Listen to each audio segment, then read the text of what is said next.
Bismillahirrahmanirrahim. Assalamualaikum warahmatullahi wabarakatuh. Alhamdulillahi rabbil alamin. Wassalatu wassalamu ala rasulil amin. Wa ala alihi wa sahbihi ajma'in wa ba'du. Qala al-musannifu rahimahullahu ta'ala wa nafa'ana Allahu bihi wa bi'ulumihi fid dharain amin. Telah berkata Imam al-Allamah Syekh Abdul Qasim Al-Qushayri, semoga Allah Ta'ala merahmatinya dan mendapat manfaat serta barakah ilmunya.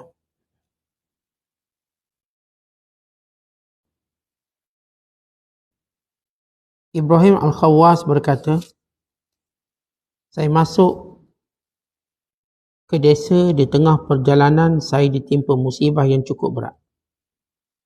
Ketika sampai di Mekah, sesuatu yang sangat menghairankan menarik perhatian saya.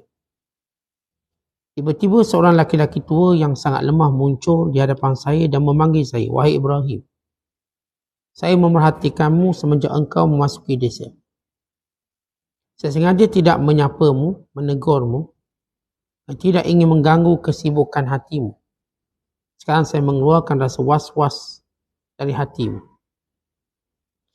Diriwayatkan bahawa Ali bin Abu Bakar Al-Fughrani Al-Mughinani setiap tahun pergi ke Mekah untuk haji dan umrah. Ketika melakukan perjalanan haji, dia melalui Naisabur, tetapi tidak singgah ke rumah Ali Abu Uthman Al-Hiri.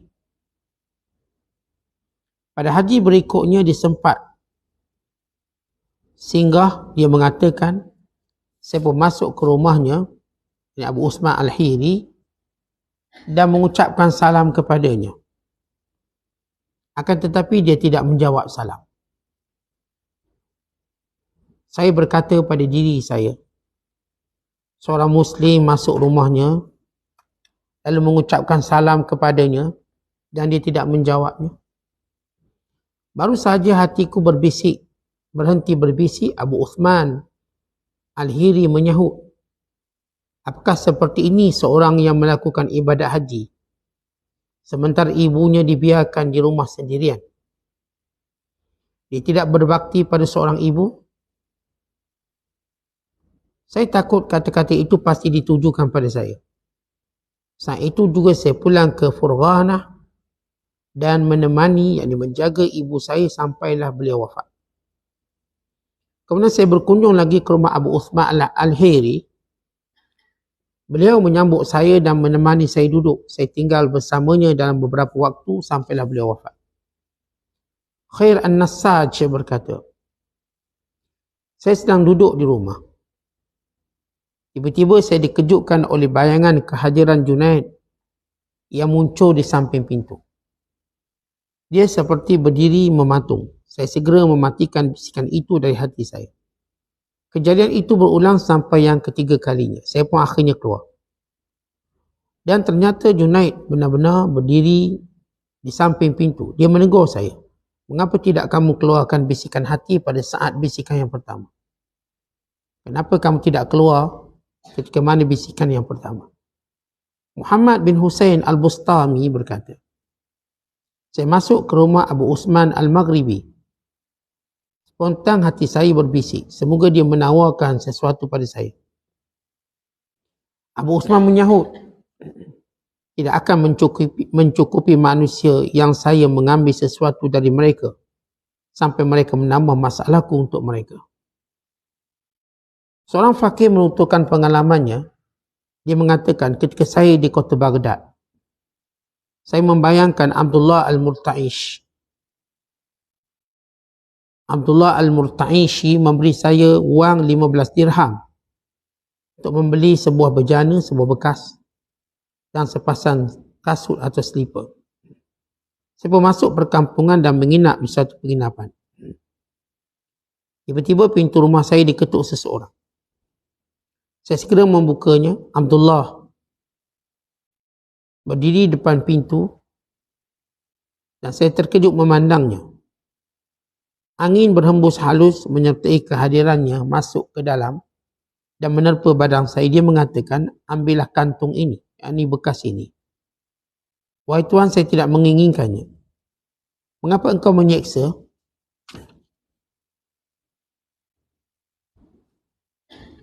Mengapa engkau menyeksa? Maksudnya Abdullah terseksa oleh suara firasatnya yang melihat seorang fakir yang menginginkan wang kami. Dan berapa yang engkau inginkan? 15 dirham. Ini 15 dirham, jelas Abdullah Al-Murta'ishi. Allah Ta'ala berfirman, "Awaman kana maitan fa'ahyainah." Dan apakah orang yang sudah mati, kemudian dia kami hidupkan. Ayat ini, menurut penafsiran segolongan kaum sufi adalah fikiran yang mati. Lalu Allah menghidupkannya dengan cahaya firasat. Lalu dijadikan cahaya firasat itu untuknya cahaya tajalli, cahaya yang zahir, dan musyahadah, yang kelihatan. Dia tidak menjadi seperti orang yang berjalan di antara orang-orang yang lupa dalam keadaan lupa. Dikatakan pula jika firasat benar, pemiliknya naik sampai ke tingkat musyahadah. Ahmad bin Masruq berkata, seorang tua datang kepada saya. Dia berbicara kepadaku tentang firasat dengan kata-kata yang baik. Lidahnya lazat dan suara batinnya baik. Sebagai ucapan yang dikatakan pada kami, setiap apa yang jatuh menjadi milikmu dalam suara bisikan hatimu, katakan kepadaku. Lalu terlintas dalam hatiku bahawa dia adalah seorang Yahudi. Suara batin ini sangat kuat dan tidak mungkin tersalah. Saya pun akhirnya menyampaikannya pada Ahmad Al-Jariri. Dia kagum selain mengucapkan takbir. Saya berkata pada diri saya harus mengkhabarkan hal itu kepada Pak Tua tadi. Maka saya mendatanginya dan mengatakan, engkau pernah berpesan kepadaku bahawa jika ada firasat yang jatuh dalam hatiku, saya mesti mengkhabarkannya kepadamu. Firasat yang timbul dalam hatiku mengatakan bahawa engkau adalah Yahudi. Orang tua itu menundukkan mukanya, merenung beberapa saat, kemudian mengangkatnya. Engkau benar, katanya. Dan sekarang saya bersaksi bahawa tidak ada Tuhan selain Allah dan Muhammad adalah utusannya. Saya telah menekuni semua mazhab, aliran atau agama. Saya menimpalinya. Saya mengkajinya. Jika memang bersama mereka ada sesuatu kebaikan, maka apa sesuatu itu? Saya telah memasukimu dan sekarang mengkhabarkan kepadamu bahawa kamu berada dalam kebenaran. Lelaki tua itu kemudian menjadi seorang Muslim yang baik. Dikisahkan dari Junaid bahawa Sari As-Saqati pernah berkata kepadanya, tinggalkan pesan untuk manusia, yang ini berceramahlah, berwasiatlah. Dia menjawab, dalam hati saya ada rasa malu tentang ucapan yang ditujukan pada manusia. Jadi saya malu untuk berceramah. Saya mendatangi dan mengkhabarkan kepada mereka bahawa diriku berhak untuk mendapatkan hal itu. Pada suatu malam dalam mimpiku, saya melihat Rasulullah sallallahu alaihi wasallam. Ketika itu malam Jumaat. Baginda sallallahu alaihi wasallam mengatakan kepadaku, sampaikanlah pesan pada manusia. Yang ini berceramahlah. Saya langsung terjaga dari tidur lalu mendatangi pintu rumah Sari sebelum subuh. Saya ketuk pintunya, beliau menyahut, mengapa engkau mempercayai kami sampai mengapa engkau tidak mempercayai kami sampai dikatakan kepadamu? Al-Junaid akan duduk di hadapan manusia besok di masjid. Sementara di tengah manusia beredar bahawa Junaid akan duduk di hadapan manusia untuk berikan fatwa. Kemudian datang anak Nasrani menghalang Junaid untuk bertanya, wahai Syekh, apa maksud sabda Rasulullah sallallahu alaihi wasallam yang menyatakan, takutlah kamu pada firasat orang mukmin, kerana orang mukmin melihat dengan cahaya Allah. Junaid menundukkan kepalanya, kemudian mengangkat dan menjawab, masuklah Islam, sungguh telah dekat waktu Islammu. Anak itu pun segera masuk Islam. Muslimin dan muslimat sedang penonton yang dirahmati Allah sekalian, masih lagi bicara kita tentang firasat yang merupakan anugerah Allah Ta'ala pada hamba yang dikehendaki. Sebagaimana karamat, sebagaimana ma'unah, dan sebagaimana bagi orang mukmin yang umum ialah kemustajaban doa. Kita akan sentiasa melihat sesuatu pemberian Allah yang menunjukkan dekatnya Allah pada seseorang ataupun makbulnya seseorang, diterima seseorang di sisi Allah Ta'ala. Maka di sana ada petanda-petanda bagaimana seorang hamba itu Allah Ta'ala terima. Selain daripada karamah, selain daripada istiqamah, selain daripada diberikan kesabaran, selain daripada diberikan redha. Ini antara tanda-tanda Allah makbul, Allah terima. Dan antaranya ialah bila Allah mengurniakan firasat. Maka ini tanda Allah Ta'ala terima. Wa imma kita orang beriman yang sentiasa membenarkan, meningkatkan keimanan, perlu mengetahui apa tanda kita diterima oleh Allah. Bagaimana kalau kita bisnes, apa tanda pelanggan terima kita? Apa tanda jenama kita sudah diterima, makbul? Dan sebagaimana juga kita dalam berurusan dengan manusia, kita nak tahu macam mana manusia boleh terima kita. Yang bernama suami, yang bernama isteri, yang bernama ahli masyarakat, atau seorang pemimpin. Dia pun buat pool, buat kajian sejauh mana rakyat terima dia untuk dia kekal berkuasa. Dan setiap orang ada kaedah untuk mengetahui apakah ia diterima. Dan tidak ada benda yang lebih penting untuk kita kaji apakah kita diterima Allah. Kalau penerimaan Allah itu menandakan kebahagiaan, menandakan kejayaan sebenar. Orang terima, fulan bin fulan terima, itu cuma sedikit kebahagiaan untuk kita kecapai di dunia, sedikit rasa selesa. Tapi kita nak tanda-tanda Allah Ta'ala terima. Dan Allah Ta'ala tunjukkan melalui lidah Rasulnya, melalui firmannya, bahkan melalui berita-berita tentang hal-hal orang-orang soleh yang Allah Ta'ala terima. Antara kita sebut tanda Allah Ta'ala terima, dia mustajabkan doanya. Itu tanda Allah Ta'ala terima sehingga tidak dia berdoa melainkan Allah mustajab. Dan tanda seorang itu diterima bila siap datang ujian, dia datang sabar, itu tanda Allah terima. Kerana yang memberikan sabar itu Allah. Dan bila mana dia mampu sabar pada setiap ujian Allah, tandanya Allah Ta'ala terima. Dan demikian juga bila tanda Allah Ta'ala terima, bila dia punya sifat redha, itu tanda Allah terima. Kan tidak redha seorang hamba melainkan kerana Allah redha kepadanya. Jadi seorang hamba redha dengan apa yang Allah berikan, maka Allah redha dengan apa pun yang dia berikan pada Allah. Maksudnya, kita tuan-tuan buat ibadat pada Allah. Tidak sempurna. Mungkin tak cukup. Tetapi bila dalam kehidupan ini, kita redha dengan segala takdirnya, maka Allah redha dengan amalan kita walau sikit. Maka itu tanda Allah Ta'ala terima. Dan tanda Allah Ta'ala terima bila kita senantiasa bersyukur dengan nikmatnya, walau kecil mana nikmat. Itu tanda Allah terima. Orang yang sentiasa di lidahnya mengucapkan syukur, ini tanda Allah Ta'ala terima. Wa qalilun min ibadiyas syakur. Hamba-Ku yang sebenar dan jumlah mereka sedikit, hamba-Ku yang bersyukur. Dan tanda Allah Ta'ala terima itu bila Allah berikan istiqamah.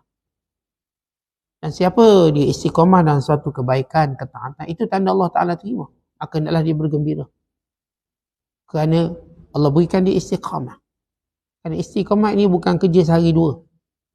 Dia bukan kerja setahun, 2 tahun. Dia suatu usaha, satu kerja sampai menemui Allah. Itu kita bersyukur kalau dari muda sampai tua, inilah jalan hidup kita. Dan kita terus berharap bahawa istiqamah ini terus berlangsung sampai bertemu dengan Allah. Bukan kita dah sebut kata-kata Abdullah bin Mubarak bahawa istiqamah lebih baik pada 1000 karamah. Dari sudut Allah Ta'ala terima. Kerana Allah Ta'ala bila terima seorang hamba, Allah jadikan dia sentiasa berada di tempat ketaatan kepada Allah. Dan antara tanda Allah Ta'ala terima yang kita bicarakan pagi ini ialah diberikan firasat yang benar. Orang-orang punya firasat, ini tanda Allah Ta'ala terima kerana dia mula melihat dengan cahaya Allah. Binurillah. Dan orang fasik, orang zindik, orang bid'ah atau ahli bid'ah, dia tak mungkin dapat melihat dengan cahaya Allah. Kerana cahaya Allah ni Allah khususkan kepada hamba-Nya yang terpilih. Maka ini antara kita katakan kayu ukur. Sebab bila kita nak bersahabat, berkawan, hatta kita nak lantik pemimpin, kita melihat sifat tanda-tanda Allah terima dia. Maka kita pun selamat. Tuan-tuan nak lantik pemimpin, tengok tanda-tanda Allah Ta'ala terima. Bukan ketika mana Bani Israel meminta seorang pemimpin memimpin mereka untuk dapat kembali Baitul Maqdis. Dan mereka menemui Nabi Samuel AS. Nabi Samuel menyebut, Allah akan mewahyukan padaku. Lalu diwahyukan yang akan menjadi pemimpin mereka Talut. Namun mereka ingin melihat apakah tanda Allah melantiknya. Walhal dengan kata-kata Rasul Samuel AS sudah cukup. Mereka nak lagi. Dan Nabi Samuel beritahu, malaikat akan turun ke rumahnya dan membawa peti tabut yang di dalamnya ada tongkat Musa, tepisan tongkat Musa dan jubah Nabi Allah Harun. Yang tabut ini menjadi kemuliaan Bani Israel yang Allah berikan. Maka Allah tunjuk tanda bahawa ini pemimpin Allah lantik. Dan kita juga, saya katakan, waktu tuan-tuan nak memilih pemimpin, tuan-tuan melihat tanda-tanda Allah terima dia. Sebelum kita melihat tanda-tanda ayat terima dia. Dan seorang nak pilih isteri, dia akan melihat tanda-tanda Allah Ta'ala mulakan orang ni. Sama juga suami. Jadi kita, bila kita nak berkawan, bersahabat, berguru, kita melihat tanda-tanda Allah terima dia. Apakah tanda Allah Ta'ala terima? Lalu dengannya kita akan indimam menyertainya. Maka antara ini adalah firasat yang benar. Yang punya firasat yang benar, pasti dia menjaga dirinya dengan Allah. Dan semua perkara. Bagaimana kita sebut kata-kata Syah Al-Karmani. Orang-orang yang diberikan firasat ini, pasti dia melazimi 5 perkara yang penting. Menundukkan pandangan pada perkara yang haram. Dia mengawal nafsunya. Sentiasa melihat Allah melihatnya, muraqabatullah. Sentiasa dia makan yang halal. Dan sentiasa dia beramal dengan sunnah Nabi SAW. Jadi punya 5 perkara ini, firasatnya tidak akan tersalah. Tunduk daripada melihat yang haram. Dan mengawal nafsu-nafsu yang haram. Dan demikian juga sentiasa melihat diri diawasi oleh Allah, muraqabatullah, dan makan makanan halal dan mengikut sunnah Nabi SAW. Kita bercerita tentang ahli firasat ini. Maka diceritakan bila Ibrahim Al-Khawas, dia kata, saya melalui satu perjalanan menentasi padang pasir untuk sampai ke sebuah desa. Perjalanan, kita dah sebut antara tarbiyah para sufi ialah disebut siyahah. Siyahah kita terjemah literally melancong. Tapi kita melancong per habis duit. Kita melancong ni sebab nak seronok mata, nak seronok mulut kita berbicara, saya dah pergi tempat tu, tempat ni. Para sufi mereka bersiyahah, bersendirian dalam musafir untuk merasakan kelemahan diri. Dan untuk melihat kebesaran Allah. Dan untuk mengajar keikhlasan diri. Sebab kita orang awam, cara nak ajar ikhlas diri kita, kebaikan kita tak dipaparkan, tak diwar-warkan, cara kita ajar. Kita bangun qiyamul lail, ke mana orang lain sedang tidur, itu cara kita. Tapi bila kita sampai satu tahap, maka kita nak mencari keikhlasan dalam didikan dengan melakukan siyahah, bersendirian. Pergi tempat orang tak kenal kita. Kalau pergi ke tempat orang kenal kita, maka kita tak akan rasa apa pun pergantungan dengan Allah. Tak kuat. Kerana ni kenal, ni boleh tolong. Begitu rosak pergantungan kita dengan Allah. Lalu mereka mengamalkan siyahah. Bergerak seorang diri berjalan. Sambil muhasabah. Sebagaimana Allah Ta'ala sebut dalam Al-Quran. Fasiru fil awdi fanzuru. Kaifa kana akibatul mukadzibin. Hadha bayanun linnas. Wahudan wa ma'izatul lil muttaqin. Bila Allah Ta'ala mengatakan, maka berjalanlah di muka bumi ini. Dan lihat bagaimana Allah menimpakan hukumannya kepada pendusta. Orang yang melanggar perintah Allah. Maka bila Allah sebut fasiru, jalan-jalan. Lalu mereka mengamalkan kaedah ini. Siru fil ard. Jalan atas muka bumi. Yang saya kata sebut perkataan siyahah. Siyahah kalau tuan-tuan tengok kamus Arab, siyahah ni maksud pelancong.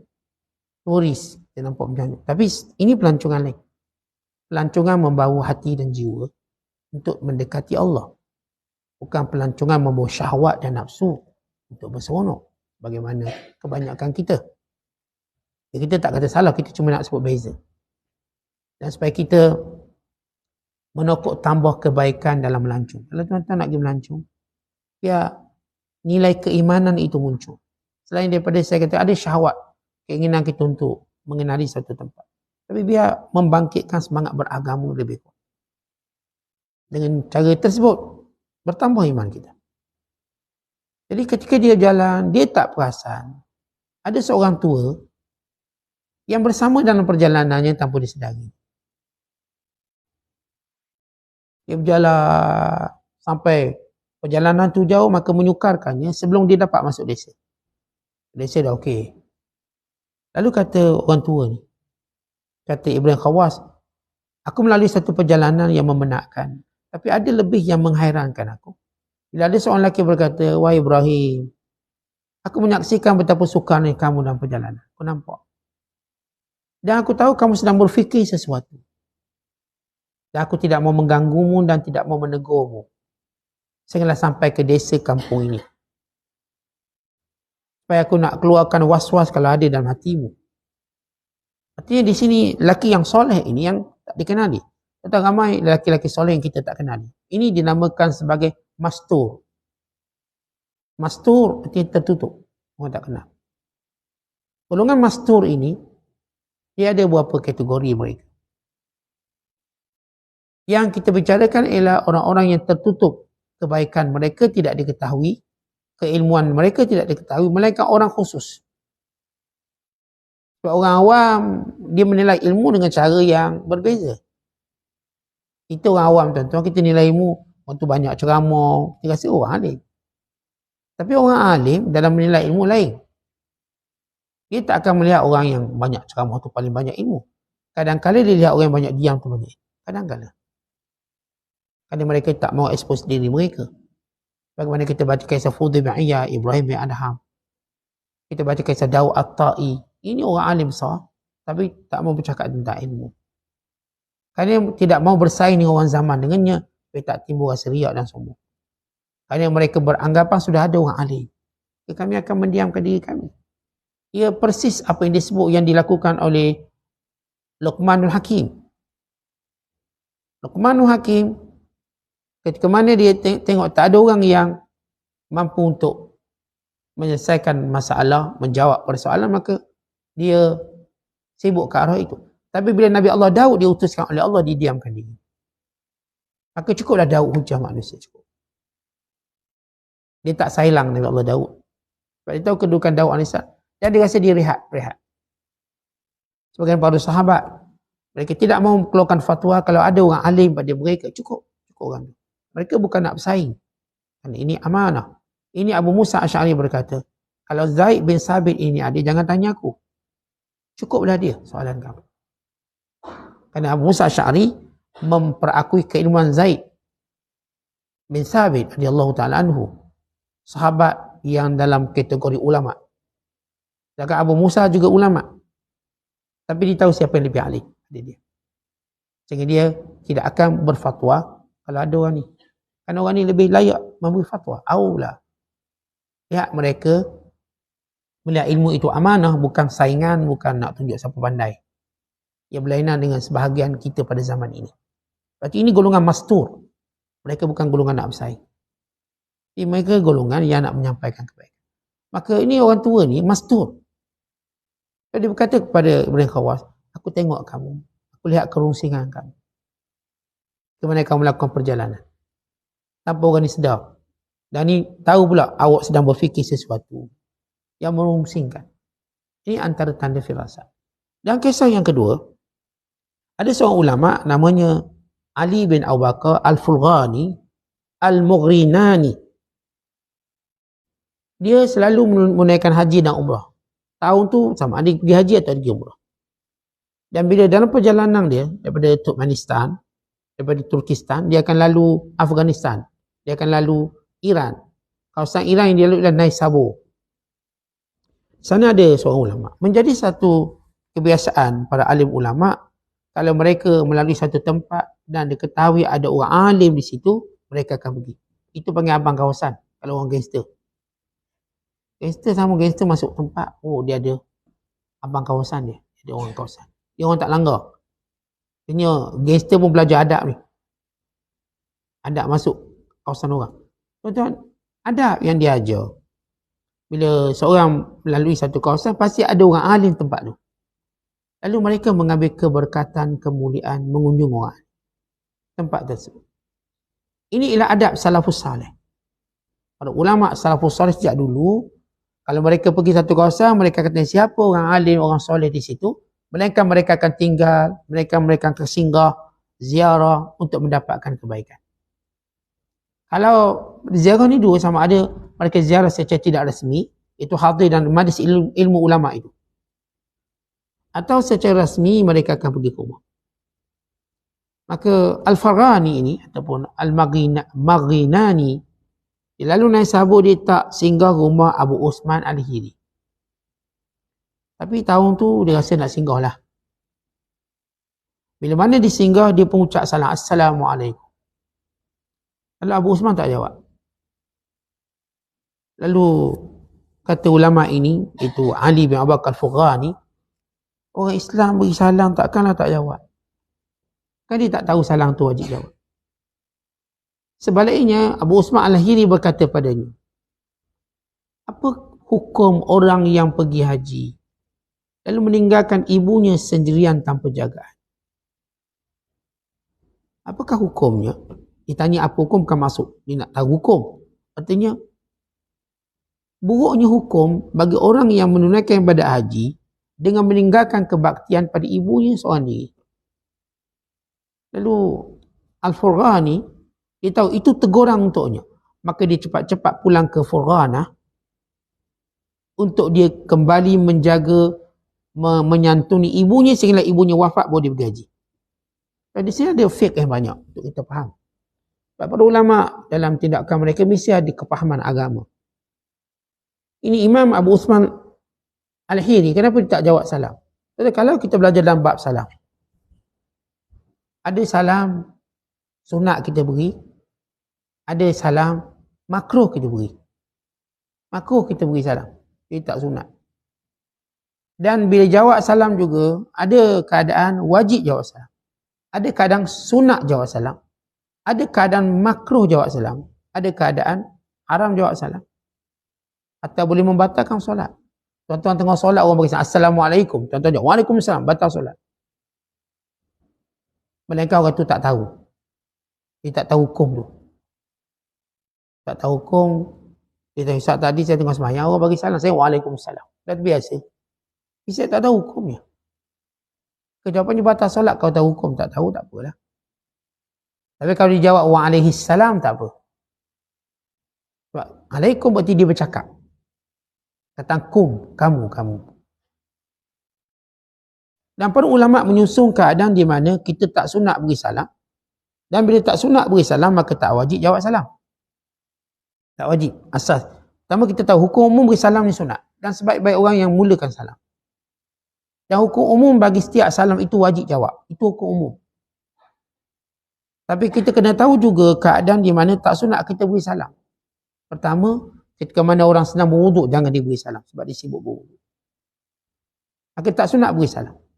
Tapi kalau orang tu wuduk Ustaz, dan dia beri salam, apakah dia wajib atau tidak? Seorang ulama kata ya, dia tetap jawab. Seorang kata tak perlu sebab hukum beri salam itu sudah pun makruh. Dia tak sunat. Maka bila makruh diberikan, maka tidak menjadi kewajiban untuk jawab. Orang duduk dalam jamban, dia beri salam, maka tak wajib jawab. Bahkan makruh kalau jawab, duduk dalam jamban. Assalamualaikum yang dalam tu. Waalaikumsalam. Yang beri tu makruh. Jawab juga begitu. Orang yang sedang makan, makruh beri salam pada orang yang sedang makan dan tidak wajib menjawabnya. Namun Imam Nawawi dalam kitab Al-Azkar min kalam Sayyidil Abrar, beliau membezakan dua keadaan orang makan. Pertama, orang makan yang makanan ni ada mulut, maka yang ni tak wajib jawab salam. Yang beri salam itu makruh. Yang kedua, orang yang cuma mengadap makanan, dia tak makan, maka waktu itu boleh beri salam dan wajib jawab salam. Dia memang duduk tempat makan, tapi dia makanan tak ada mulut dia. Kan kita duduk tempat makan ni, ada yang kaki sembang, ada yang makan. Jadi, kalau orang tu makanan dalam mulut dia, jangan beri salam pada dia. Makruh. Dan dia pun tak wajib jawab. Dia makan dia, teruskan makan dia. Oh, sombong. Bukan sombong. Itu tanda dia alim. Yang beri salam tu tak pandai. Sebab tu benda ni kita kena tahu supaya orang yang tak tahu hukum ni secara detail, dia pasti menganggap orang ni sombong. Dia bukan sombong. Awak yang salah. Dan ketika mana orang tengah berperang, tak sunat beri salam. Orang tengah perang, perang. Dia pun bagi salam. Atau ketika khatib beri khutbah. Tuan-tuan khatib beri khutbah. Kita masuk, Assalamualaikum tuan khatib. Tak jawab dosa. Tuan khatib, kita wajib dengar dia khutbah. Khatib Jumaat. Ini pada khutbah Jumaat. Dan pada khutbah hari raya di mana disunat kita dengar. Kita ada khutbah yang wajib kita dengar seperti khutbah Jumaat. Ini kalau bercakap lara. Bukan kata cakap buat benda lain pun lara pahala. Ada khutbah sunat kita dengar seperti khutbah hari raya. Atau khutbah selain Jumaat. Maka kalau khutbah Jumaat tak wajib jawab. Dan makruh diberi salam. Kalau khutbah lain, maka juga tidak disunatkan dijawab. Kenapa sibuk berkhutbah? Kata orang khutbah ni, dia orang susun idea kat otak dia. Dan bila tuan-tuan kacau dia dengan salam, maka dia habis. Maka kan tak disunatkan. Demikian juga orang yang sedang baca Quran. Tak sunat kita beri salam. Dia sedang baca. Tuan-tuan bagi salam. Orang yang baca Quran, dia ada dua keadaan kata Imam Nawawi. Wa imma dia berhenti sekejap atau dia jawab. Wa imma dia beri syarat. Dan setengah ulama seperti Imam Wahidi kata tak payah jawab. Kita mengaji tak payah jawab apa-apa. Namun kita lihat Imam Nawawi dalam bab ini agak sederhana. Beliau berkata, kalau tengah mengaji dan orang beri salam, dia kena berhenti seketika dan jawab salam. Tapi ulama lain kata tak. Awak sedang mengaji, awak dalam kesibukan, tak payah jawab. Demikian juga orang sedang berzikir. Dan demikian juga orang sedang bertalbiah. Labbaik Allahumma labbaik. Kita buat Assalamualaikum. Yang jawab. Kerana orang talbiah, dia tak disunatkan memutuskan talbiah. Dia sunat berterusan. Sedangkan dia dah berhenti talbiah. Kalau dia tengah talbiah, labbaik Allahumma labbaik, labbaik la syarika lak labbaik. Sama datang Assalamualaikum. Dia teruskan talbiah. Dia tak perlu jawab salam. Kerana orang talbiah ni sibuk. Yang dikacau. Dan demikian juga sunat kita katakan tidak beri salam pada guru yang sedang mengajar. Saya tengah kuliah, tak perlu orang datang Assalamualaikum Ustaz. Ini mengacau. Ganggu. Cukup dia beri salam orang yang duduk dekat dia. Dia tak perlu beri salam kepada orang yang sedang mengajar. Maka kalau dia beri salam tak boleh jawab. Kan dia mengganggunya. Dan demikian juga orang tengah azan, tak dia beri salam. Orang tengah Allahu Akbar, Allah kita pun kat bilik-bilik. Assalamualaikum Bilal. Ataupun orang sedang iqamah. Tidak disunatkan memberi salam. Dalam kaedah umum para ulama menyebut, bila tak sunat beri salam, maka tak wajib jawab. Dan ada kaedah di mana salam tidak dijawab. Siapa? Oleh wanita kalau takut mengundang fitnah. Ada lelaki beri salam. Assalamualaikum cik adik. Ada cik adik pula belakang. Cik adik tak jawab cik adik. Mengundang fitnah. Kalau sebut Assalamualaikum makcik, itu tak fitnah. Kalau bagi Assalamualaikum sebut pula kalimah yang tu, tak wajib. Itu bukan sombong, itu ditahukum. Salam tak jadikan mukaddimah untuk dia mengorat. Salam ni bukan mukaddimah mengorat. Salam ialah tahiyat umat Islam. Kalau cara disalam pada anak gadis tadi, cara nak kacau, maka dia tak wajib jawab. Dia bukan sombong tapi dia berilmu. Tapi kalau salam pada makam dia memanglah anak dara Ustaz pilih kerja reception, kita pun takkan nak start nak tanya soalan, buat biadab. Beri salam. Sebab dia bukan pada tempat fitnah. Sebab dia bekerja, duduk kat kedai, kita masuk, Assalamualaikum lah. Walaupun dia anak dara, kerana tempat dia itu bukan tempat fitnah. Dan sebagaimana tidak sunat beri salam kepada orang fasik. Orang fasik. Fasik ni tak semayang, keluar pendek, misalnya. Tak sunat beri salam pada dia. Dan kalau dia beri salam pada kita, kita tengok. Dengan tidak memberi salam mendidik dia, maka tak payah menjawab salam dia. Orang fasik. Dan di sini Abu Usman mengambil hujahnya. Kerana Al-Falghani dia meninggalkan ibunya, menunaikan haji. Ini perbuatan fasik. Sebab kita tahu bahawa di sana kita kena faham fiqh aulawiyah. Pergi haji keutamaannya besar, umrah. Tapi menjaga ibu ayah lebih besar pada haji itu sendiri. Khususnya ibu ayah tidak ada orang yang boleh menjaganya melainkan kita. Hatta dalam perang Nabi SAW bila datang sahabat nak pergi perang. Nabi tanya, ahayyun walidak, mak ayah hidup lagi? Kalau hidup, pergi berjuang dengan dia. Maksudnya, khidmat dengan dia itu ialah jihad. Atau orang cari rezeki untuk kedua ibu bapa yang tua, dia anggap berjihad pada jalan Allah. Bila sahabat Rasulullah melihat seorang lelaki yang tubuhnya kuat, gagah, kata sahabat, ini kalau perang bagus ni, badan macam gini. Lalu kata Nabi SAW, dia ni kalau sibuk bekerja untuk memberi anak kecilnya makan, dia berada dalam fisabilillah. Dia ni kalau bekerja cari duit untuk beri makan ibu bapa yang tua, dia fisabilillah. Dan dia ni kalau cari rezeki untuk jaga maruah dirinya supaya tak meminta-minta, dia fisabilillah. Dia perang macam kita. Ini orang cari rezeki ni untuk beri makan anak-anak dia yang kecil, untuk beri makan mak ayah dia yang tua, dia berada fisabilillah. Kalau orang nak pergi umrah, pergi haji, lalu dia lupa, sebab orang kita tuan-tuan, ramai orang dalam membina ibadat, dia tak bina ibadat atas asas ilmu, tapi sentimen. Sentimen kita seronoknya pergi Mekah, seronok pergi Mekah. Memanglah seronok. Itu sentimen. Dan Mekah ni bukan tempat yang kita bayangkan seronok-seronok macam kita bayangkan. Mekah ini ialah tanda pengabadian kita pada Allah berdasarkan ilmu yang dia ajar. Kita bukan pergi dengan semangat nafsu kita. Sebab itu para ulama seperti Imam Ibn Athaillah Sakandari menyebut, dalam ibadat itu ada syahwat kamu. Hati-hati syahwat. Benda tu ibadat tapi ada syahwat kita. Apa maksud syahwat? Ada kepentingan peribadi kita yang boleh rosakkan ibadat tu. Macam saya katakan, semua orang kalau pergi Mekah tu ruja, excited. Lalu kita nyawak pergi Mekah sebab apa? Sebab apa? Sebab saya dapat tawar, dapat sekian. Dia punya konsumsinya nak apa? Pahala. Tapi kalau ada pahala lebih besar, bukan di Mekah, apa kawan nak? Kalau dia kata tak nak Mekah juga, berarti dia emosi. Dia orang ikut nafsu. Sebab orang beriman sebenarnya dia akan cari pahala yang lebih besar, bukan lebih utama. Walaupun bukan di Mekah. Contoh kalau sahabat-sahabat radhiyallahu anhum ajma'in, mereka melihat suatu ibadat dengan nilai pahala dan perintah Allah, bukan nilai keinginan diri mereka.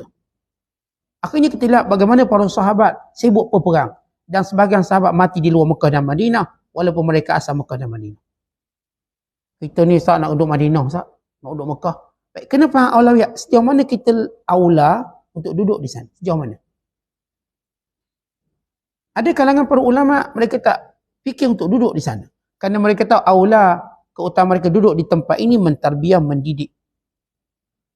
Hatta ini Bilal bin Rabah keluar dari Madinah untuk murabik di Syam dan gugur dan meninggal dan wafat di Syam. Bukan dia tak tahu kelebihan Mekah, tahu. Tapi dia melihat sesuatu dari sudut ilmunya. Keutamaan. Ini seorang isteri, seronok di Mekah. Suami tak kasih pun dia pun tak kisah. Kisah apa dia? Di Mekah, doa. Tentang dia lupa, dia telah meninggalkan apa yang lebih aulawiyat. Kalau dia tahu khidmat pada suami itu lebih besar pahalanya, Allah ma'ilah melainkan suaminya reda. Dan saya dia tak akan ke mana-mana melainkan dia nak khidmat pada suaminya. Yang disebut dalam hadis Nabi SAW sebagai husnul taba'ul, memperelokkan layanan pada suami seperti berperang pada jalan Allah. Seorang isteri kalau dia tahu. Tapi macam saya kata, kita ibadat ni emosi banyak. Entah saya kata malah layan orang tua ni, asyik muka dia. Baik saya pergi Mekah, doa, itu ini. Baik, awak nak Mekah cari apa? Cari Allah lah. Tak, Allah ada di sini. Ataupun perintah Allah di sini untuk kamu. Dia tuan-tuan macam tayar, tiba dia nak ambil, nak rampas tempat steering, bukan boleh. Kalau nak mau tayar, duduk kat tayar. Boleh kereta tu bergerak. Kalau nama tayar spare, duduklah tempat spare tu elok-elok. Kereta tu bergerak dengan aman, kerana ada fungsi dia. Saya kata bila ada seorang perempuan, dia nak abaikan rumah tangga suami, lalu dia pun nak ke Mekah, tempat mustajab. Dia lupa mustajabnya bila dia berada di sisi suami dia dan suaminya redha padanya. Itu kemustajaban. Tapi kita ni ada syahwat dalam ibadat. Sebagian syahwat ini bila kita ibadat menyebabkan Allah tak terima. Antara ini kisah ini, dia abaikan mak dia, tinggal pergi Mekah pergi haji. Mak dia tak ada orang jaga. Lalu Abu Usman tegur dia. Cara pertama tak jawab salam. Nak beritahu kesalahan waktu itu serius, bukan kecil. Dan kami tak jawab salam orang fasik. Tapi bila kesalahan itu serius, maka ini dalam kategori orang ni fasik. Seorang isteri keluar rumah tanpa izin suami, itu fasik. Dan kalau datang dia beri salam, saya tak akan jawab. Contoh, kalau seorang tu, saya ayah misalnya ayah. Ni anak perempuan saya, dia keluar dari rumah suami dia tanpa izin suami dia. Dia balik rumah saya, dia, Assalamualaikum Pak. Assalamualaikum Abah. Saya takkan jawab. Saya akan tanya soalan pertama. Kamu keluar ke rumah apa ayah ni, suami izin tak? Kalau dia kata, suami suruh. Waalaikumsalam. Boleh saya jawab. Kalau saya kata, tak, saya mengajuk dengan suami. Gaduh dengan suami. Saya akan kata balik semula. Saya tak akan jawab salam kamu. Ni bukan tempat larinya orang buat maksiat. Awak, ni anak-anak. Dia bergaduh dengan suami dia. Dia pun lari rumah bapak mak ayah dia. Kata mak ayah jangan melindungi orang buat dosa. Suruh anak perempuan ni balik semula. Dan selesaikannya sebagai seorang isteri. Dia gaduh macam mana pun, dia kena tahu ada adab keluar rumah dia. Kita ajar dia. Ajar. Bila, memang kita sayang anak kita. Tapi kita lebih sayang agama dan syariat. Jadi kalau tuan-tuan ada anak-anak perempuan, tiba-tiba tengok balik beg besar pula. Ni apa beg besar ni? Suami ada, anak-anak ada. Tanya dia. Kalau dia gaduh suami, cakap, pergi balik. Ini bukan tempat lindung orang-orang yang keluar tanpa izin yang dilaknat oleh malaikat. Saya tak nak rumah ayah pula kena laknat. Kau balik. Saya tahu. Allah ma'ilam melainkan ni. Lebang sana, lebang sini. Itu cerita lain. Kalau itu isu keselamatan, mudarat yang besar, itu cerita report polis lah. Kalau keluar gaduh-gaduh macam tu, ada sajalah cuti sekolah nak melancong, bini, laki tak nak pergi, gaduh, keluar rumah. Biar saya melancong sendiri. Ini benda yang saya katakan, bila orang tu dalam kondisi fasik, kita tak akan jawab salam. Khususnya bila tak jawab salam tadi, mendidik dia. Jadi kita ayah, perhatikan anak-anak perempuan kita dengan suami mereka. Perhatikan. Mereka saya sebut tadi kalau datang mudarat, pukul, lebang, tegur. Kalau gaduh-gaduh, dia setengah jadi budaya, setengah isteri. Gaduh suami, lari rumah. Gaduh suami, lari rumah. Sebab apa? Ada mumak dia. Kadang-kadang lari rumah kawan. Siang suami tiap hari kena azan, suruh bini balik azan. Mana bini aku hilang? Jing mana sorok? Artinya, saya katakan kalau saya dalam makam ayah mertua, ayah pada anak perempuan yang lari, saya akan tegur dia. Saya akan bertegas pada dia. Kalau saya seorang adik pada kakak saya yang lari, saya akan tegur kakak saya. Bahkan saya tak akan jawab salam dia, sehingga dia kembali. Dan ini cerita Abu Uthman. Supaya tuan-tuan faham. Apa sebab Abu Uthman tak jawab salam? Sebab benda tak jawab salam ni kena pula ulama besar. Takkanlah dia saya saja tak jawab. Dia pun tahu hukum asas jawab salam tu wajib. Sebab tuan-tuan kita, bila kita melihat pada ulama, orang alim pada kita menyalahi kebiasaan ilmu kita terhadap sesuatu, maka tanya dia mesti ada jawapan dia. Jadi ini Farah ni, dia tengok Abu Uthman tak jawab salam. Abu Uthman tu kata, apa hukum orang yang meninggalkan ibunya dan menaikkan haji? Akhirnya cepat-cepat dia balik. Abu Ali ni balik, kembali khidmat pada ibunya, sampailah ibunya wafat. Kemudian dia kembali pergi bertemu gurunya dan mendampinginya. Sehinggalah dia meninggal dunia, sehingga gurulah meninggal dunia. Ini firasat yang baik. Saya dah sebut firasat untuk mendidik. Firasat ni bukan nak show off, panggil wartawan ni, saya ada firasat. Kan? Mendidik orang dekat dengan dia, mendidik orang-orang tertentu, bukan mendidik umum manusia. Kerana Allah Ta'ala berikan firasat ini bukan untuk bangga-bangga, bukan. Sebagaimana Allah beri ilmu pada orang seseorang, bukan ilmu tu nak tunjuk-tunjuk, tapi untuk mendidik. Firasat juga untuk mendidik. Ini cerita Abu Uthman Al-Khiri. Kata Khir Nassaj, satu hari, aku duduk dalam rumah, aku berasa dekat luar tu, macam guruku Junaid Al-Baghdadi. Di Junaid dia tak ketuk pintu, dia tak diam, menegak, mematung kat luar tu. Tapi Khir Nassaj kata, rasa macam Tok Guru datang ni. Dia punya firasat dia. Biarlah. Dia cuba abaikan. Tiba benda tu kuat. Ada seorang kat luar rumah. Dia pasti guruku Junaid Al-Baghdadi. Tapi dia kata takkan. Dia tak ketuk pun salam pun tak. Bukan kot. Kemudian datang firasat yang ketiga. Dia kata ini memang benar. Akhirnya dia buka pintu. Tengok Junaid Al-Baghdadi di luar.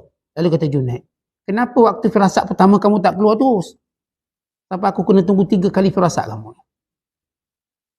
Tuan-tuan, bila sesama orang beriman, dia ada hubungan kerohanian dia. Kalau tuan-tuan nak faham hubungan kerohanian, umpama seorang ibu hubungan dengan anak dia. Mak ni kadang dia macam boleh rasa anak dia balik. Ni Ustaz saya rasa anak saya balik. Ni saya rasa balik ni mesti gaduh dengan suami dia. Firasat. Ni balik ni mesti Ustaz tak ada duit lah ni nak minta duit. Dia tahu mak dia baru dapat benceng. Itu firasat mak dia tahu anak balik. Kerana kita ada hubungan yang akrab daripada mula dia. Kita lahirkan dia. Mula kita didik dia. Sehingga kita punya firasat. Saya dah sebut firasat kan ada 3. Satu firasat kerana pengalaman kita. Tajarub, tajribah kita. Kalau seorang ibu dan seorang ayah, dia punya pengalaman dengan anak dia puluhan tahun, dia kenal semua anak dia. Anak muka lapar, dia tahu muka macam mana. Anak muka penat, anak muka tak ada duit. Anak ada muka masalah, anak gaduh dengan bini dia, laki dia. Dia tengok kau gaduh dengan isteri kau. Tengok dia tahu. Kenapa firasat daripada mana? Dia ibu, dia ayah puluhan tahun. Dia ada hubungan kerohanian dengan kita. Dia tahu. Kadang-kadang firasat dia ni, kalau anak dia hilang, dia tahu ni anak dia masih hidup. Firasat dia kuat. Dia kata hidup. Atau dia rasa anak dia macam ada di sini. Tengok ada seorang hamba Allah dia. Dia meninggal dunia dalam perjalanan pergi kerja.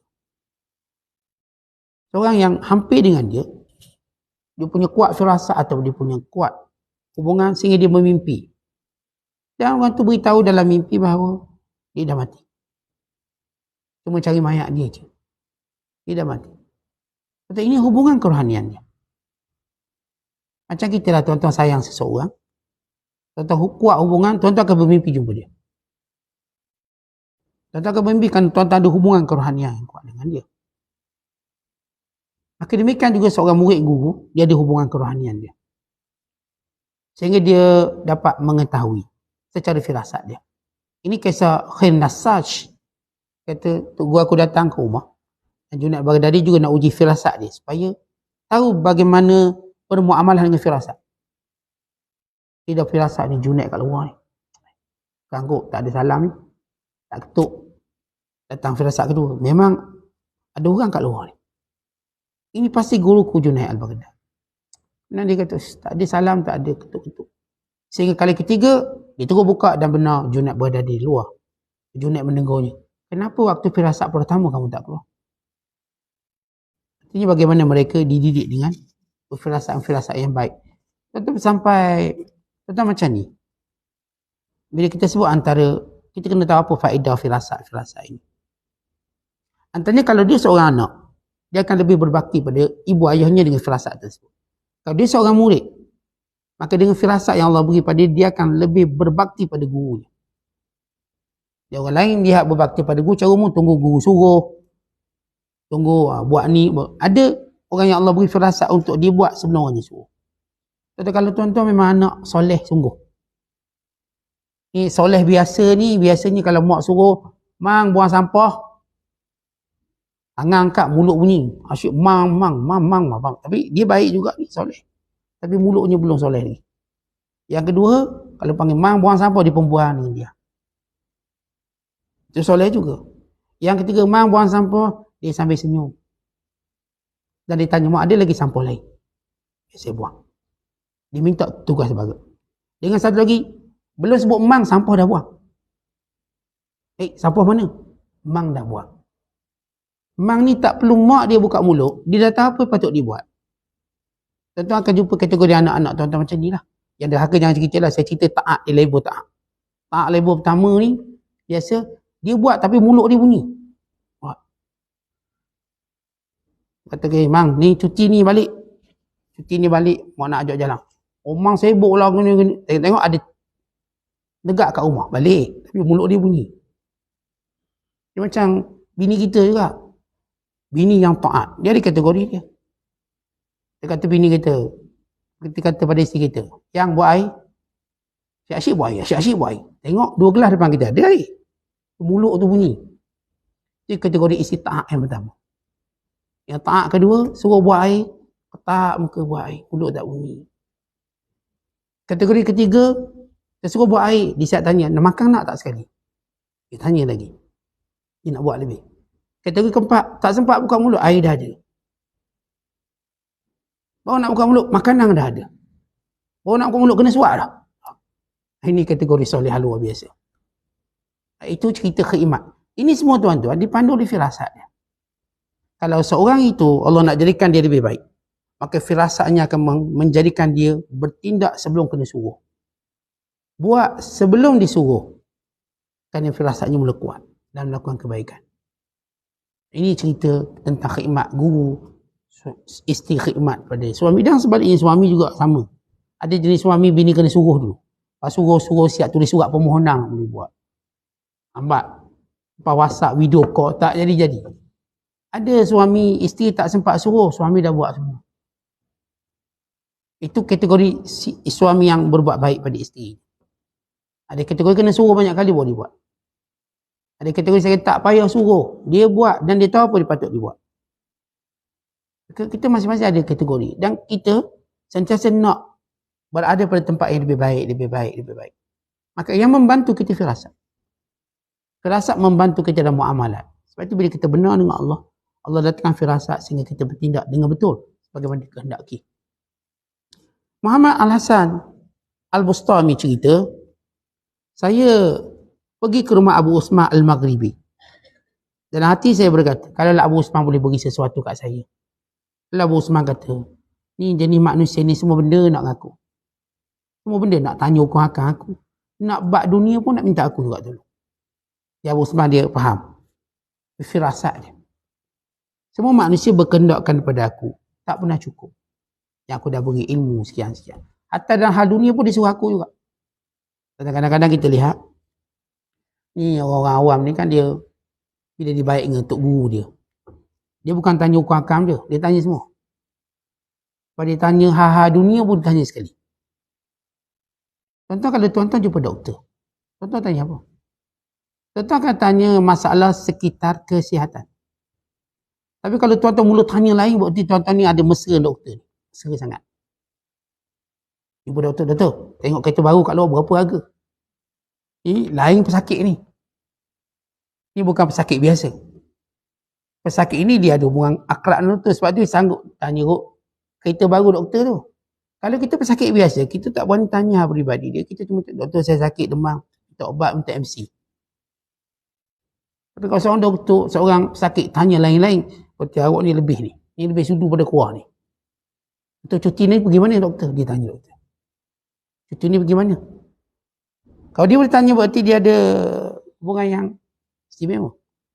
Maka bila Al-Bustami ni jumpa dengan Abu Usman Al-Maghribi, hati dia bila tok guru aku beri aku sikit-sikit benda makan ke apa. Kata kamu ni semua benda nak aku. Bab-bab ni pun nak aku juga siap. Kalau kita kan ustaz-ustaz ni nak tengok akak. Tapi kalau ada nak murid ustaz, masak mi goreng sekali ustaz. Ni dah lebih. Pak ustaz mengaji bab kitab. Tapi bila dia kenal ustaz tu dia tahu apa. Dia siap ustaz masuk sup sekali ustaz. Kerana dia mula ke depan. Lain itu bukan keperluan kita dengan guru-guru kita. Tapi kalau ada benda tu berarti kita punya hubungan yang lebih akrab, lebih istimewa dengan dia. Dan guru ni pula dia faham. Bagaimana kita cerita tentang Imam Syafi'i. Imam Syafi'i dia bagaimana dia menghiburkan anak murid dia. Dia tahu keperluan anak murid dia. Yang diceramah-ceramah lah, jawab-jawab. Tapi dia tahu anak murid dia suka makan. Akhirnya apa dia buat? Dia upah tukang masak khas untuk masak apa yang anak murid dia nak order. Dia bukan bawa anak murid dia ke kedai. Dia bawa tukang masak dari kedai tu ke tempat kuliah dia. Sekarang pergi order. Dan ni nak makan ni, ni makan ni. Tukang masak, kerja masak. Imam Syafi'i bayar kan. Saya tahu keperluan anak murid. Ni kuat makan. Ngaji rajin, makan pun rajin. Jadi kecenderungan untuk mengetahui. Ini kisah Abu Usman Al-Maghribi. Ada seorang hamba Allah. Kemana dia bertemu dengan Imam Abdullah Al-Murta'ishi. Sebab dia nak melakukan siyahah perjalanan. Dia nak belilah nak duit untuk beli bekas sikit, untuk simpan air wuduk, slipper, spare nak tahan berjalan jauh. Untuk kesufiannya. Tapi duit tak ada, dia berharap gurunya akan beri pada dia 15 dirham. Dia siap sebut 15 dirham. Tiba-tiba gurunya hadir rumah dia. Lalu beri sesuatu, dah ambil. Syekh tak payah susah-susah lah. Ambil. Bukankah kamu nak melakukan perjalanan? Kamu perlu benda ni. Berapa kos kamu nak melakukan perjalanan? Lebih kurang 15 dirham untuk guru. Tu dalam tu ada 15 dirham, ambil. Ya, dengan yang saya sebut firasat, menyempurnakan kebaikan kita. Kebaikan kita. Sehingga Allah ilhamkan, Allah Bisikkan Allah, beri kepada kita ilmu untuk bermuamalah dengan orang dengan cara yang baik. Dan kisah seterusnya ialah dalam penafsiran firman Allah Ta'ala, awaman kana maitan fa ahyainahu, tidakkah kamu lihat orang yang sudah mati lalu kami hidupkan dia? Dia ada banyak penafsiran. Di sisi para sufi maksud mati di sinilah mati akal, mati fikiran untuk berfikir jauh. Namun Allah Ta'ala lapangkan akalnya untuk berfikir dengan lebih jauh, bukan keluar daripada hijab yang disebut firasat. Bagi kita manusia ni, yang menjadi masalahnya bila mula kita berfikir terhad, tak boleh dah fikir jauh. Kerana kita bergerak berdasarkan cara kita berfikir. Kalau tuan-tuan rasa boleh, tuan-tuan berfikir boleh pergi jauh, tuan-tuan takkan berhenti bergerak. Tapi kalau tiba-tiba berfikir kita setakat ni, maka kita pun setakat ni. Saya Ustaz dah tak nak dah setakat ni lah Ustaz. Otak kita dah buntu. Lalu kita nampak setakat ni lah. Kalau orang jenis disumbat dalam penjara, kita tengok diri dia bersihnya kerah, lah, tunggulah habis 23 tahun. Tapi orang yang Allah bagi otak dia sentiasa bergerak, tak? Dia akan cari jalan keluar untuk keluar. Itu yang berlaku di Palestin. Bila dua orang banduan ataupun dua orang umat Islam dipenjara oleh Yahudi, mereka melepaskan diri dengan menggunakan sudu korek lubang. Sudu makan tu dia boleh korek lubang, lepaskan diri daripada penjara Israel. Bayangkan dia berfikir jauh. Kalau kita tengok sudu, tengok makanan, tak ada makanan, sudu pun tak guna. Dia tengok sudu dengan jauh pada tu. Kalau tuan-tuan tengok gula kecil manis. Ni orang Islam hamah tengok gula buat bom. Kan lain cara berfikir. Kita tengok gula, nampak kaki kena potong. Dia orang tengok gula, nampak kaki Yahudi dia nak potong. Dengan gula je. Dengan cara apa? Buat bom. Kita tengok sabun. Otak kita fikir sabun. Dia tak ada baju nak basuh, sabun pun tak beli. Ini Yahya Ayyash. Dia tengok sabun, dia buat bom. Kira mana Yahudi mati sebab digunakan sabun untuk buat bom. Lihat macam mana cara berfikir, kan beza. Cara berfikir. Ingat dulu bila ada seorang hamba Allah cerita. Ada satu syarikat kasut. Dia nak buka kilang dekat Afrika. Dia hantar dia punya bahagian research dia, R&D dia. Pergi tengok agak-agak sesuai tak buka kilang kasut. Ini pun pergi ke Afrika. Tengok Afrika semua tak pakai kasut. Balik, bos tak boleh buka. Sebab semua tak pakai kasut, siapa nak beli? Tak pakai kasut. Dia hantar yang kedua. Terus tengok, bos kena buka sebab semua tak ada kasut, nanti dia beli kasut. Semua orang ni tak ada kasut, jadi kalau kita buka kasut, lakulah kita sebab dia orang semua tak ada kasut. Kita buka, dia pun beli. Tuan-tuan berfikir berbeza. Setiap orang, bila Allah nak jadikan dia kuat, Allah beri pada dia berfikir lebih pada tu. Kalau kita ni tuan-tuan lemah, kita akan berfikir terhad. Kat sini lah. Tak nak lebih-lebih, setakat ni lah Ustaz. Tapi bila Allah bagi kita kebaikan, Allah jadikan kita fikir jauh. Sehingga kita melihat masalah pun peluang. Kalau orang jadi tak fikir masalah lari kerja dia. Tak ni masalah lagi. Belum ada masalah dah lari. Belum ada masalah. Yang ni pula ada masalah tak apa, saya ngadap. Sehingga masalah ni bertukar menjadi nikmat. Ini cara berfikir yang berbeza dalam kehidupan. Jadi maksud ayat, awaman kana maita, tidakkah kamu lihat orang yang akalnya mati, otaknya mati, lalu Allah hidupkannya dengan firasat. Kalau bila orang berfirasat, dia bertajalli ilmu Allah padanya. Maksud tajalli zahir. Sehingga para ulama mengatakan bahawa orang yang benar-benar memiliki firasat, dia mula dapat musyahadah. Musyahadah maksud melihat sesuatu yang tertutup, yang gaib. Dapat lihat, musyahadah. Dan kita dah tunjuk banyak bukti-bukti atau tanda-tanda bagaimana musyahadah dilihat. Atau dia tengok orang walau belum bercakap, dia tahu ni kehendaknya apa. Musyahadah. Sebagaimana seorang ibu melihat anak dia. Kalau anak dia tak cakap apa-apa, dia tahu anak ni waktu ni nak apa. Nak mandi, nak makan, kembung perut, sakit kaki, dia tahu. Itu ilmu pengalaman. Ilmu ahli firasat, Allah beri dia musyahadah. Dan satu kisah yang lain, diceritakan oleh Ahmad bin Mas'ud. Ada seorang tua, dia menyamar jadi orang alim, orang hebat. Lalu dia berkata, siapa sahaja yang punya firasat tentangku, Maka cerita, beritahu aku tak marah. Orang kagum orang ni cakap sedap suara dia, dengan hujah, dengan dalil. Macam orang alim besar. Tapi kata Ahmad bin Mas'ud, aku rasa dia ni Yahudi. Lalu dia beritahu pada gurunya yang juga berada di situ, itu Ahmad Jariri. Syekh, saya rasa dia Yahudi, Syekh. Kata Ahmad Jariri, Allah dah berikan kepada kamu firasat. Beritahu dia. Lalu Ahmad bin Mas'ud datang. Pakcik-pakcik ada beritahu. Apa pun terlintas di hati beritahu. Maka saya nak beritahu. Tuan adalah orang Yahudi. Maka dia pun tunduk seketika. Dia angkat kepala. Dia pun mengucap, asyhadu an la ilaha illallah. Asyhadu anna Muhammadar Rasulullah. Benar saya Yahudi. Sekarang saya Islam. Sebab saya dah banyak belajar beragama. Maka saya nak tahu agama mana ada kebaikan. Agama ada kebaikan bila orang yang berada dalamnya punya sifat firasat. Maka saya tahu itu kebaikan. Itu yang saya kaji. Dan kerana itu saya memeluk Islam. Dan kisah yang berikutnya ialah kisah Junaid al-Baghdadi. Bila dia belajar lama dan salah seorang pak saudara dia bernama Sari As-Saqati. Kata Sari, Junaid, dah sampai masa kamu mengajar, pergi kuliah. Kata Tok Guru, segang lah Tok Guru, malu lah Tok Guru, tak ada ilmu lagi lah Tok Guru. Malu nanti saya cakap benda tu saya yang buat. Saya larang, saya yang buat. Bimbang. Macam cakap kena ketuk kepala sendiri. Dia tak nak cakap. Lalu kata Junaid, pada malam Jumaat saya bermimpi bertemu Rasulullah. Rasulullah berkata pada saya, balighin nas. Sudah sampai masa kamu berceramah dan sampaikan pada orang. Maka Junaid dia punya gembira mimpi jumpa Rasulullah. Dan Rasulullah titikkan pesan supaya mengajar. Dia ketuk sama gurunya, wahai guru, wahai tuan guru, saya nak beritahu sesuatu. Lalu kata Sari Sakati, kamu ni nak tunggu Rasulullah beritahu, nak percaya aku? Aku dah cakap dah, nak tunggu Rasulullah. Junaid belum cerita lagi ni. Kamu nak beritahu, kamu baru nak percaya selepas Rasulullah datang padamu, baru nak percaya cakap kami. Maka di sini Junaid mula mengajar. Sama dia tak mengajar. Dia ada ilmu tapi tak nak mengajar, takut. Tak nak mengajar. Ni bukan tempat kita nak sembang-sembang kosong. Tempat kita akan bertanggungjawab di hadapan Allah setiap lafaz dan perkataan kita. Dan setiap perkataan itu ialah ilmu yang kita dipertanggungjawabkan. Dan mungkin dengan apa yang kita cakap orang pegang. Lalu dia menjadi hujah atas kita akhirat kelak. Orang yang dengar dia tak salah bila berpegang dengan apa yang orang kata.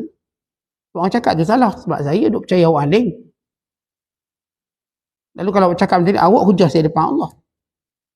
Supaya orang alim tahu ni bukan tempat untuk kita seronok-seronok nak sembang. Seronok-seronok nak cakap ikut dang kita. Semuanya akan dipersoalkan. Dan kisah terakhir tentang firasat. Bila ada seorang lelaki datang bertemu Junaid al-Baghdadi. Datang jumpa dengan pakaiannya sekian-sekian. Yang baik. Dia kata, Syekh, apa maksud hadis Nabi? Ittaqu firasatal mu'min fa innahu yanzuru bi nurillah. Takutlah kamu firasat orang beriman, dia melihat dengan cahaya Allah. Junaid tunduk pandangan, lalu dia berkata, masuk Islam dah kamu. Dah sampai masa masuk Islam. Punya lelaki ni lah ya, seorang Nasrani. Dia datang nak tanya soalan tu. Dan dia dapat jawapan yang lebih baik pada itu. Masuk Islam. Itulah dia firasat. Masuk Islam, dah sampai masanya kau masuk Islam. Ini cerita tentang firasat. Ahwal keadaan ahli firasat. Wallahu a'la wa a'lam bis-shawab. Assalamualaikum warahmatullahi wabarakatuh.